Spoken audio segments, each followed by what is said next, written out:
La marque principale de la perversion, c'est l'inversion. Tout est inversé. Et ça, je pense que pendant les 5 années Covid, Corinne nous en a parlé aussi tout à l'heure, on a vu que ça, c'est-à-dire on dit qu'on veut protéger les personnes âgées, en fait on les a assassinés. On dit qu'on veut aussi isoler les enfants pour pas qu'ils deviennent malades. On savait très bien qu'ils n'étaient pas malades. Donc ce qu'on a fait aux enfants, c'est qu'on sait qu'on leur a fait du mal. On a fait du mal sciemment. Je pense que cette dimension de comprendre que le pervers, c'est exactement ce qu'il fait et que ce n'est absolument pas ni de la maladresse, ni de l'incompétence. J'essaie, dans toutes les interventions que je fais, de tordre le cou à cette notion qu'on entend tellement souvent en politique, ou bien même au café du commerce ou quand on est entre soi, cette notion de « ils sont incompétents ». Nous avons des incompétents pour nous gouverner. Absolument pas. Nous avons pour nous gouverner des gens qui sont d'une compétence extrême, sauf que leurs objectifs sont totalement inhumains. Ce sont des objectifs qui sont à la fois totalitaires, qui sont dans le but de nous hyper-contrôler, et également dans des objectifs eugénistes, et même, je crois que le mot doit être prononcé, génocidaires. Je suis désolée, c'est lourd à entendre, mais si nous ne partons pas de ce constat, je vois même dans les rangs de la résistance et de la dissidence aujourd'hui des personnes qui sont bien conscientes qu'il s'est passé un tas de choses anormales, bien entendu, mais qui à un moment donné vont glisser vers l'explication du manque de compétences, où ils n'ont pas vu, ils ont été trop loin, ils sont hors sol. On entend beaucoup dire qu'ils sont hors sol.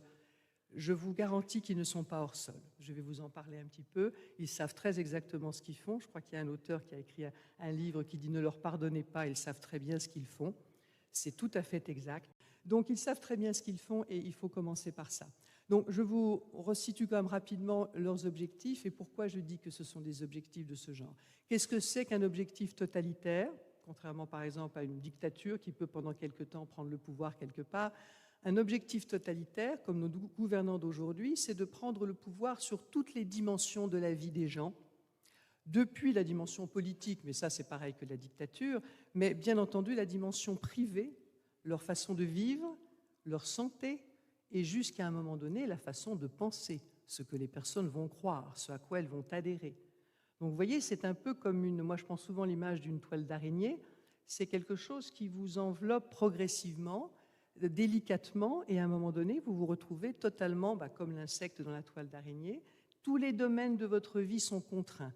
On le voit aujourd'hui. On parle aussi, bien sûr, de la monnaie, de l'identité numérique, de la monnaie des espèces qui vont disparaître. C'est-à-dire que tous nos domaines de vie, progressivement, sont envahis par l'État et qui le fait, bien entendu, dans un objectif. Alors, pourquoi le totalitarisme? Eh bien, visiblement pour contrôler les masses, pour contrôler les populations et pour les mener vers un système qu'ils ont décrit largement. Et ça, je pense que c'est très important de le dire. Moi, j'ai travaillé avec des gens qui avaient travaillé bien avant moi. J'ai beaucoup lu, je me suis renseignée sur tout ce que je ne connaissais pas. Beaucoup de travaux ont été faits. Il faut revenir à des origines que je n'aurai pas le temps de vous expliquer entièrement aujourd'hui, mais je vous invite à lire beaucoup, bien entendu, les ouvrages de Pierre Hillard, les ouvrages de Marion Sigaud, mais aussi les Américains, John Coleman. Vous avez plein d'informations pour comprendre et découvrir que ce que nous avons vécu pendant le Covid et ce qui continue aujourd'hui est prévu depuis des décennies, pour ne pas dire depuis plusieurs siècles. Alors, ça ne veut pas dire qu'ils ont prévu que ça allait se passer exactement comme ça se passe là. Ce qu'ils ont prévu, par contre, effectivement, c'est d'aboutir à un contrôle des populations à travers un certain nombre d'instrumentalisations de domaines de vie particuliers. Bien entendu, l'éclatement de la famille en fait partie. Je vous dirai dans un instant pourquoi, mais vous le devinez. Mais il n'y a pas que l'éclatement de la famille. Tous les problèmes que nous n'arrivons pas à résoudre en France, par exemple, depuis une quarantaine d'années. Moi, je vois ça à hauteur de quarantaine d'années, mais pour d'autres, c'est depuis plus longtemps, et pour d'autres, un peu moins. Mais tout ce que nous n'arrivons pas à résoudre, en fait, aujourd'hui, c'est simplement parce que ça ne fait pas partie des choses à résoudre. Ça fait partie des choses à développer pour mieux nous assujettir. J'ai fait un détour un peu long. Alors, je n'ai pas évoqué le troisième point, qui était le point eugéniste ou génocidaire, mais qui, évidemment, c'est le plus douloureux et c'est le plus important. Mais ce qui s'est passé avec le Covid, c'est juste un aspect des choses. Je vois arriver Cécile qui nous parlait en début de session de Claire Sévrac. Elle nous avait déjà tout expliqué. Parce qu'avant le Covid, il y avait déjà les chemtrails, il y avait déjà effectivement des maladies qui étaient quasiment créées, en tout cas, de manière à pouvoir donner aux gens des médicaments supplémentaires. On sait que les médicaments ne produisent pas la santé. Donc ça fait déjà des dizaines d'années. Quand on voit par exemple certaines maladies, on sait aujourd'hui le cancer, on sait le guérir. Quand on s'intéresse, qui est mon cas, aux médecines alternatives, on parle aujourd'hui beaucoup de l'ivermectine, même pour le cancer. On a des solutions, on a des thérapies, un peu comme on avait pour le Covid. Il est bien évident que ça n'est pas mis en œuvre. Ce n'est pas mis en œuvre, comme le disait Raoult, parce que ça ne rapporte rien. Les molécules naturelles, les produits simples qu'on connaît depuis 50 ans, la bonne vieille aspirine dont on ne parle plus du tout pour la remplacer par le Doliprane. Pardon, je ne devrais pas parler médecine, je parle sous le couvert de Frédéric et tout ça, mais bon, le Doliprane on sait que ces médicaments sont extrêmement mauvais pour le foie et pour d'autres choses. Donc, ces politiques de réduction de la population, où on nuit en fait aux personnes, elles sont là depuis des dizaines d'années. Le Covid n'est qu'une espèce de turgescence. Je pense qu'ils ont essayé de passer un cap supplémentaire. Donc le Covid, dans ce contexte-là, il a eu un petit peu deux objectifs. Probablement l'objectif, malheureusement, de diminuer encore la population, c'est évident. Quand on voit ce qu'ils ont fait pour les personnes âgées, voilà, il n'y a aucune explication. Ils ne peuvent pas s'être trompés en rien. Ils ont vraiment décidé d'euthanasier les personnes âgées. Il faut appeler un chat un chat. Donc le premier objectif, ça a été de passer encore un cap dans cette politique génocidaire. Je pense que le mot n'est pas en trop. Et le deuxième objectif, ça a été de tester la soumission des populations.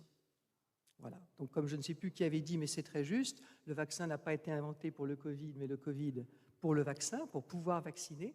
Et de la même manière, ils ont voulu tester. Est-ce que les mamans allaient envoyer leurs enfants avec un masque à l'école? Malheureusement, ce fut quand même le cas. Je dis ça sans aucun jugement, parce que Corinne nous a très très bien expliqué tout à l'heure le mécanisme de la peur. Ça fait partie des ingénieries sociales qu'ils mettent en œuvre, et donc ils savent très bien ce qu'ils font. Alors, quand je dis, je suis partie un peu loin de la perversion, mais je vais y revenir, juste un mot sur un peu l'historique de tout ça. Il faut savoir que ce qu'ils nous mettent en place là, c'est extrêmement pensé. Ils ont commencé à mettre en place des politiques d'ingénierie sociale en réfléchissant à comment on pouvait soumettre une population.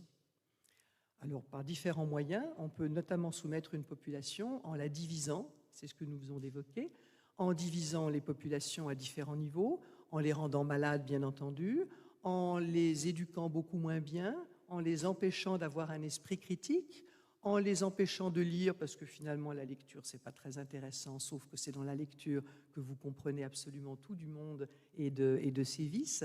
Je pense à un exemple que je cite souvent par rapport aux enfants, qui était dans le temps quand nous élevions des enfants, les mamans, là, et même quand nous étions nous-mêmes petites, vous vous souvenez, on avait les contes pour enfants. Je ne sais pas si vous avez remarqué, ça a quasiment disparu. C'est remplacé par la chose absolument charmante que Frédéric nous a montrée tout à l'heure, comment faire l'amour en 10 leçons à 4 ans et demi, c'est à peu près ça. Et dans les contes, si vous vous souvenez, c'était vraiment le conte était la façon la plus délicate et intelligente de faire comprendre à un enfant les notions de bien et de mal. On voyait tout de suite la sorcière, elle était vilaine, elle avait un nez crochu, on sentait qu'elle allait faire du mal. Bien entendu, les bons étaient tout de suite repérables. Et on voyait aussi la ruse, vous vous souvenez de la pomme, tendue par la sorcière. Donc on disait à l'enfant, fais attention, tout ce qu'on te donne, toutes les choses gentilles qu'on essaie de faire pour toi, elles cachent parfois de mauvaises intentions. Donc vous voyez, tout ça, c'était une magnifique façon d'éduquer les enfants à commencer à comprendre ce que c'était que le bien, le mal, le danger, mais en toute délicatesse, et c'est eux qui comprenaient. Je n'entends presque plus parler aujourd'hui. Alors, j'ai pris un peu de distance par rapport à la maternelle, je ne vous le cache pas, mais je n'entends plus beaucoup parler de contes. J'espère que les grands-mères qui sont dans cette salle ou les mamans continuent vraiment, on va en parler tout à l'heure, mais de faire ces représentations délicates aux enfants. Donc, je reviens un peu sur la perversion pour vous dire donc le principe de la perversion, c'est que, bien entendu, il y a énormément de mensonges, mais ce mensonge est beaucoup plus déguisé que les mensonges habituels. Il s'agit en fait de faire croire toujours aux personnes que ce que l'on fait, c'est pour leur bien. Alors que, bien entendu, ça va être totalement l'inverse.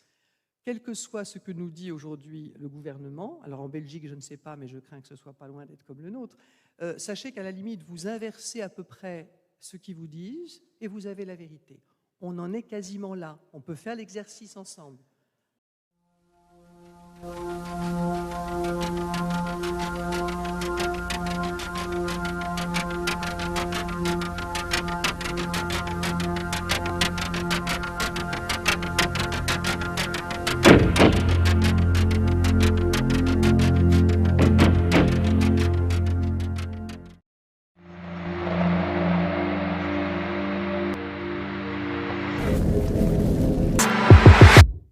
Welcome